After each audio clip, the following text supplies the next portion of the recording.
रायगढ़ राज्य में एक बहुत ही सुंदर महल था, जिसका राजा विक्रम सिंह बहुत ही बुद्धिमान और चालाक था।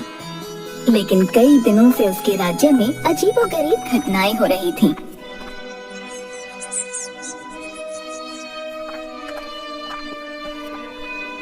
महाराज, एक अशुभ समाचार है महाराज। बोलो महामंत्री, क्या शुभ समाचार है? राज्य में सब ठीक तो है ना? नहीं महाराज, राज्य की सबसे लंबी नदी के उसके ऊपर जो पुल आपने बनवाया था वो टूट गया है, जिसकी वजह से राज्य के नागरिकों को नदी के उस पार जाने में काफी समस्या हो रही है महाराज। लेकिन महामंत्री, उस पुल को बनाने का कार्यभार तो हमने तुम्हें सौंपा था ना? फिर तुमसे इतनी बड़ी गलती कैसे हो गई? वो पुल इतनी शीघ्र ही कैसे टूट गया? महामंत्री, हम इसके लिए तुम्हें कठोर दंड देंगे। नहीं नहीं नहीं महाराज, इसमें मेरी कोई गलती नहीं है महाराज। मैंने तो पुल बनाने का कार्य पूरी ईमानदारी से किया था महाराज। इसमें उस सोमू किसान की गलती है महाराज। वो कैसे भला? उस सोमू किसान ने क्या किया है? महामंत्री बताओ हमें। महाराज, जब सोमू किसान अपने बैल के साथ पुल पर से उस पार जा रहा था तो उसी समय ही वो पुल टूट गया महाराज। तो इसका दोषी तो वो सोमू हुआ महाराज। महामंत्री, सोमू को शीघ्र ही दरबार में बुलाया जाए। जी महाराज, जैसे आपकी आज्ञा। थोड़ी ही देर बाद सोमू किसान दरबार में आता है। सोमू किसान, क्या ये सच है कि राज्य की नदी के ऊपर हमारे द्वारा बनाया गया पुल तुम्हारी ही वजह से टूट गया है? क्या तुम इसके दोषी हो? बताओ हमें। नहीं नहीं महाराज, मैं पुल टूटने का दोषी नहीं हूँ महाराज, बल्कि पुल टूटने से तो मेरी बैल नदी में गिर गई और उसकी मौत हो गई। महाराज, मैं गरीब किसान हूँ, मेरे पास तो एक ही बैल था, वो भी पुल टूटने की वजह से मर गया महाराज। अब मैं क्या करूँगा? चुप हो जाओ सोमू किसान। है तुम्हारे कहने का क्या मतलब है कि महाराज के बनाए पुल की वजह से तुम्हारे बैल की मृत्यु हो गई? देखिए महाराज, ये सोमू अपनी गलती मानने के बजाय उल्टा आपके द्वारा बनाए पुल को ही दोष दे रहा है। देखा महाराज, महाराज यही दोषी है, इसे सजा दीजिए महाराज। सोमू किसान, तुम्हारी इतनी हिम्मत कि तुम राजा पर ही दोष लगाओ।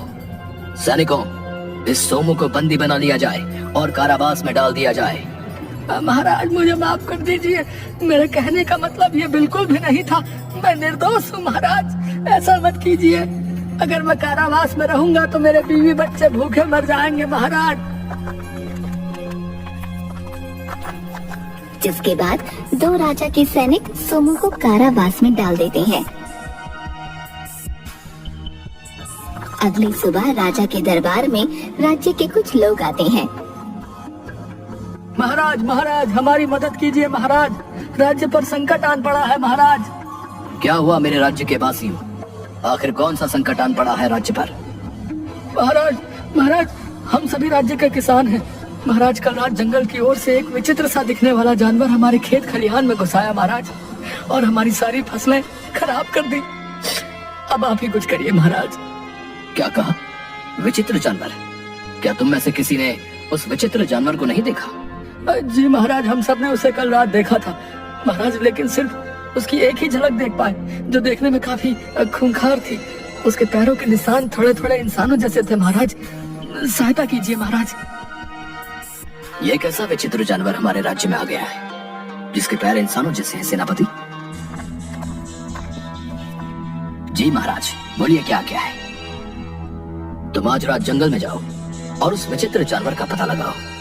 जी महाराज, जैसी आपकी आज्ञा। मैं आज रात ही जंगल में जाऊंगा और उस विचित्र जानवर को बंदी बनाकर आपके समक्ष ले आऊंगा।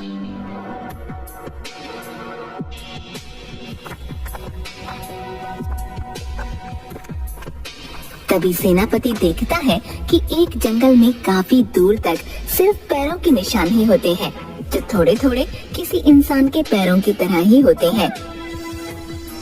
लेकिन काफी दूर तक भी कोई उस जंगल में नजर नहीं आता। सेनापति वहीं जंगल में उस विचित्र जानवर के आने का इंतजार करते रहते हैं। अरे बहुत थकान हो गई, लेकिन वो विचित्र जानवर कहीं नहीं दिखा। कुछ देर आराम किया जाए। तभी सेनापति को नींद आ जाती है और वो सो जाते हैं। सुबह दरबार में एक सैनिक राजा के पास आता है। महाराज, एक अशुभ समाचार है। सेनापति की उस विचित्र जानवर ने हत्या कर दी है। दरबार में सभी ये बात सुनकर हैरान रह जाते हैं। क्या कहा? उस विचित्र जानवर ने हमारे सेनापति को मार डाला। ये तो राज्य के लिए बहुत ही दुख की बात है। अब बस हम उस विचित्र जानवर को जिंदा नहीं छोड़ेंगे। हम स्वयं ही जंगल जाएंगे और उस विचित्र जानवर को मार डालेंगे।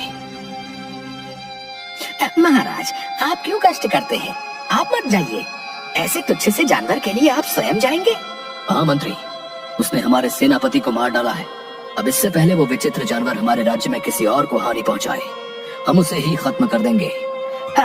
ठीक है महाराज, लेकिन आपकी सुरक्षा के लिए हम अत्यधिक सैनिकों का प्रबंध करा देते हैं महाराज। नहीं महामंत्री, हम अकेले ही जंगल जाएंगे। सैनिकों की कोई आवश्यकता नहीं है। हम अकेले ही उस विचित्र जानवर का सामना करेंगे। जी जी महाराज, जैसी आपकी आज्ञा। जिसके बाद रात होती है और राजा अकेले ही मशाल लेकर जंगल में जाता है। आज देखता हूँ वो विचित्र जानवर हमसे कैसे बचता है। राजा उस विचित्र जानवर का जंगल में आने का इंतजार कर रहे होते हैं। राजा थोड़ी दूर जंगल में चलते हैं तो देखते हैं कि उस विचित्र जानवर के पैरों के निशान दिख रहे हैं। लगता है ये उसी जानवर के निशान है। राजा उनका पीछा करने लगता है और एक जगह जाकर वो पैरों के निशान खत्म हो जाते हैं। तभी एक पेड़ के पास एक अजीब सा दिखने वाला चेहरे का मुखौटा दिखता है जो किसी जानवर का था, और वहीं उस मुखौटे के पास एक अंगूठी मिली। राजा उन दोनों को देखकर सब समझ गया। अच्छा, तो वो दुष्ट ही विचित्र जानवर है। हम उसे नहीं छोड़ेंगे। जिसके बाद सुबह होती है। राजा सभी मंत्रिमंडल और राज्य के नागरिकों के साथ दरबार में बैठे हैं। मेरे दरबार वासियों, राज्य में घोषणा कर दी जाए कि हमने उस विचित्र जानवर को मार गिराया है। अब वो किसी और को नुकसान नहीं पहुंचा पाएगा। इतना सुनते ही राज्य में सभी राजा की जय जयकार करने लगते हैं। महाराज, लेकिन ऐसा तो संभव ही नहीं है। आप उस विचित्र जानवर को कैसे मार सकते हैं? क्यों संभव नहीं है महामंत्री, बताओ हमें। क्योंकि आपने जिस विचित्र जानवर को मारा है वो तो पूरे जंगल में कहीं था ही नहीं, तो आपने उसे कैसे मारा महाराज? आप झूठ बोल रहे हैं। तभी महामंत्री की ये बात सुनकर दरबार में सभी लोग चौंक जाते हैं। हम जानते हैं वो विचित्र जानवर अब भी जिंदा है और वो अब भी इसी महल में हम सबके साथ मौजूद है। क्या कहा महाराज? वो जानवर हमारे ही बीच है? ये आप क्या बोल रहे हैं महाराज? हाँ, वो विचित्र जानवर और कोई नहीं बल्कि ये दुष्ट महामंत्री ही हैं। राजा की ये बात सुनकर सब हैरान हो जाते हैं। मुझे माफ कर दीजिए महाराज, मुझसे गलती हो गई। महाराज मुझे माफ कर दीजिए, ये सब मैंने अपने लालच में किया, गलती को छुपाने के लिए किया महाराज। दुष्ट, ये सब तुमने क्यों किया? और तुमने ही हमारे सेनापति की हत्या की। बताओ हमें, क्यों किया तुमने ये सब? महाराज, राज्य की नदी के ऊपर का पुल टूटने का दोषी मैं ही हूँ, वो सोमू किसान नहीं। अपनी एक गलती को छुपाने के लिए मैंने कई गलतियां कर डाली महाराज। दरअसल जितना धन आपने मुझे उस पुल को बनाने के लिए दिया था, मैंने लालच में आकर उसका आधा ही उस पुल को बनवाने में खर्च किया और बाकी का धन अपने पास रख लिया। मुझे यकीन था महाराज कि आप इसका पता लगा ही लेंगे, इसलिए मैंने आपका ध्यान भटकाने के लिए ये सब ढोंग किया और एक विचित्र जानवर बन गया। मैंने एक बेहद खूंखार जानवर का मुखौटा पहन राज्य के जंगल और राज्य के खेत खलिहानों में घुसने लगा। उस रात जब आपने सेनापति को जंगल में भेजा तो उनके पीछे पीछे मैं भी गया था और छुपकर देखने लगा। जब सेनापति की जंगल में आंख लग गई तो मैंने सोचा ये सही मौका है, अब राज्य में मुखौटा पहनकर घुमा जाए। मैं जैसे ही वो मुखौटा पहन जंगल से बाहर आने लगा, उन्होंने मुझे देख लिया। उन्होंने मुझे मारने के लिए तलवार उठाई और तब हमारे बीच में थोड़ी देर तक झड़प हुई और अपने बचाव में मैंने अपनी तलवार से उनकी गर्दन अलग कर दी। मुझसे गलती हो गई महाराज, मुझे माफ कर दीजिए। पापी, तुमने हमारे साथ धोखा किया। अपने एक झूठ को छुपाने के लिए तुमने हमसे कितने झूठ बोले और हमारे सेनापति की हत्या भी तुम्हारे ही कारण हुई। हम इसके लिए तुम्हें कठोर दंड देंगे। माफी महाराज, माफी दे दीजिए। सैनिकों, सोमो किसान को कारावास से रिहा कर दिया जाए। लेकिन महाराज, आपको कैसे ज्ञात हुआ कि विचित्र जानवर ये महामंत्री ही है? उस रात जब हम जंगल में गए तो उस विचित्र जानवर का इंतजार करने लगे, लेकिन वो हमारे सामने नहीं आया। और थोड़ी दूर चलने पर हमें एक पेड़ के पास जानवर का मुखौटा मिला और वहीं एक अंगूठी भी मिली, जो सेनापति से की गई झड़प में महामंत्री के हाथ से गिर गई होगी।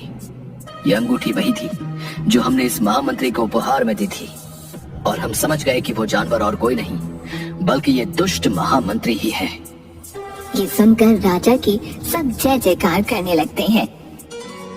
इस तरह से राजा विक्रम सिंह की समझदारी से कपटी मंत्री को उसके किए की सजा मिली और राज्य में फिर से राजा ने अपने न्याय के लिए नई मिसाल कायम कर दी।